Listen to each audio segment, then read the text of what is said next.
Hi everybody, I'm Andrea from the East Grand Forks Campbell Library.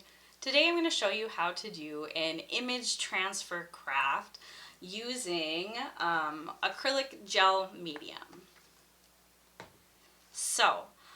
This is my sample craft that I did. It's a picture of my niece and nephew, and I put it on this just small piece of wood. So any of the kits that you might have received should contain one of these pieces of wood, a foam brush, a piece of sponge, and maybe you hopefully picked up an image and a tongue depressor. I don't have a tongue depressor with me for that part of the activity. I'm going to use just a little card. You can use a card as well if you feel more comfortable doing that.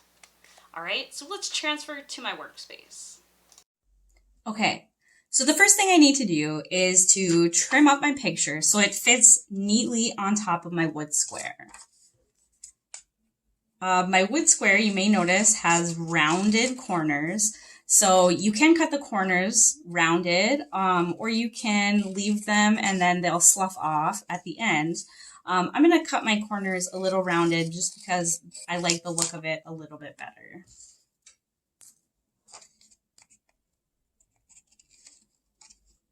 If you have a scrapbooking corner punch, this would be a great time to use it.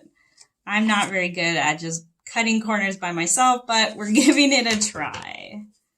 So I need to trim this up just a little bit more.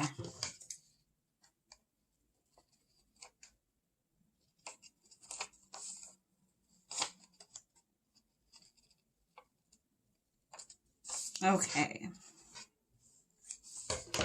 So my image fits.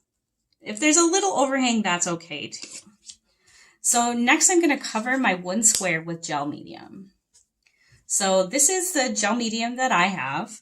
If you picked up a kit from the library, it'll come in a small plastic container. You're going to want to use a fair amount of gel medium on this to make sure that your picture sticks. So think of the gel medium like frosting on a cookie or icing on a cookie. A thin-ish layer, but you still want to be able to you want to mostly see white when you're done.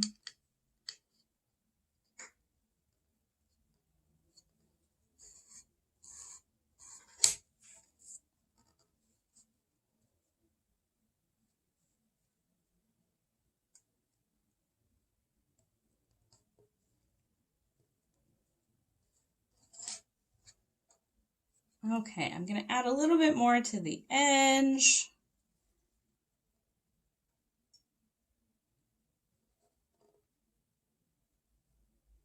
Okay, so there's my layer. And now I'm going to take my picture and I'm going to place it upside down onto my coaster. So with this process, the picture that you need to use, it needs to make sure that it comes from a laser printer. The gel medium will adhere to the laser printer particles and it will maintain that picture, and then we will rub the paper backing off at the end of the activity. So once you have, and so your image will also be mirrored. So that's something to keep in mind. If you are putting an image, you want to use an image that has any kind of words on it. So I have my picture on here and I'm going to very gently burnish it with my card. Or if I had a tongue depressor, I would use the wide or the long end of the tongue depressor. So I don't need to push very hard at all. Very, very lightly. And this is just to make sure that the gel medium is adhering to the paper. You want to make sure that you don't push the gel medium out the sides or you will lose part of your picture. So just very, very gently, very, very lightly. So now at home, what you're going to want to do is set this aside, preferably even overnight. Or longer than overnight. Maybe give it a full day to dry and cure, and then we'll start the next process. So, setting that aside, I have This is one that I had started the other day, so it is fully dry and ready to go. And so I'm going to show you what the next step is, which is rubbing off the paper backing. So this is where you need your sponge. So I'm going to get my sponge a little bit down. I'm going to get my sponge wet, but I don't want it to be sopping wet. I'm going to wring it out. And then I'm going to start just rubbing it on top of my image. And you can see the spots where the image got wet. You can see the image through. I get a little bit more water here.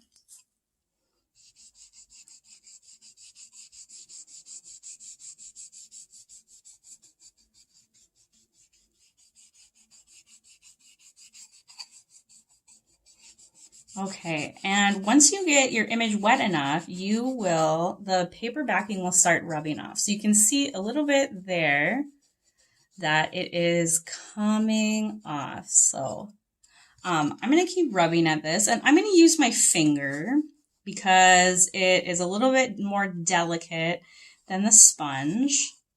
If you rub too hard on your image, your image will start to rub off.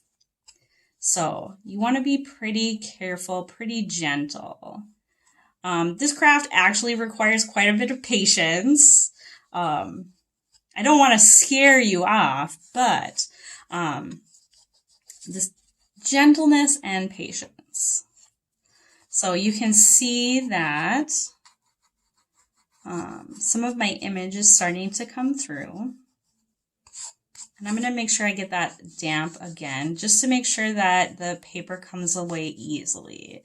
And this image that I chose for this particular block is a black and white picture, and the background of this is mostly white. And you can see that we'll see a lot of the wood coloring through and at the end, behind the image itself. So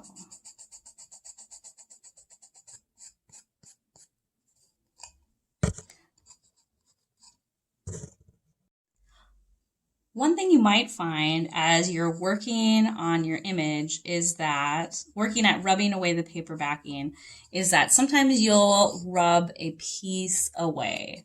You might just have to be okay with it, like I am in this case. And it might be because you got your image too wet or were rubbing too vigorously.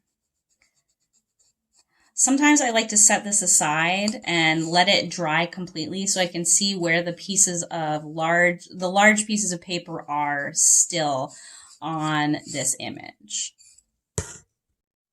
Okay, so you'll get to a point where you've rubbed off most of the paper backing, but you still have some kind of light white fuzzy stuff left on there.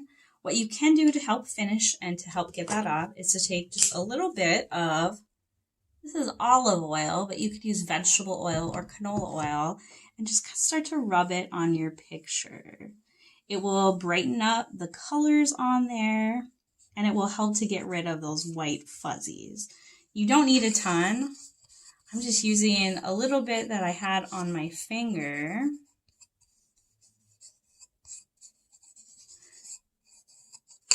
Maybe need a little bit more.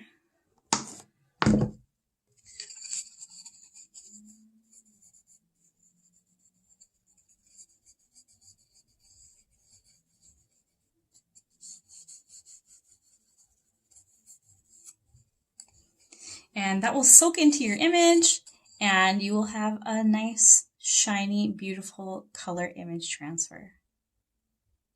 Thanks for joining us. Bye-bye.